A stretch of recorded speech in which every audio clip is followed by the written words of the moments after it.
I watched this documentary on Richard Pryor Friday night that Marina Zinovich made as her follow-up to the second Polanski doc that she made. I honestly think she just happened upon a great untapped subject for that first Polanski documentary, and since then she's proven that she's just kind of a middling director, because I wasn't crazy about the second Polanski doc, and I'm certainly not crazy about this Richard Pryor. It feels like Cliff Notes on Richard Pryor's life. Right. It's subtitled Omit the Logic, and that becomes her theme of the movie, which is a way of saying that, there's no way to really understand Richard Pryor. So I think that she looked at her footage and she said, well, I don't have a full round portrait of this man, so I'll just make that my theme. That there's no way to really understand it.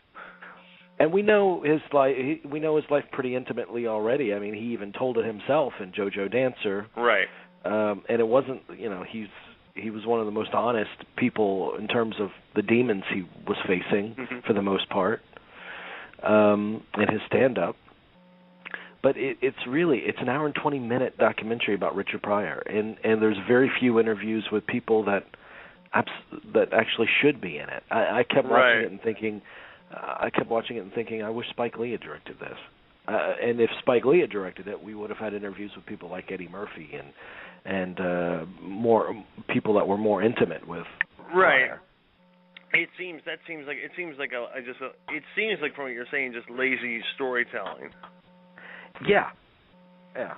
They're Cliff Notes. She doesn't get a sense of Pryor at all. Well, that's not good. That's see, the problem with that though. And this is a big problem, is someone as iconic as Richard Pryor, that's probably not well known to people that came before, that are younger than us, is that they might take this documentary, if they do happen upon it, and say this is the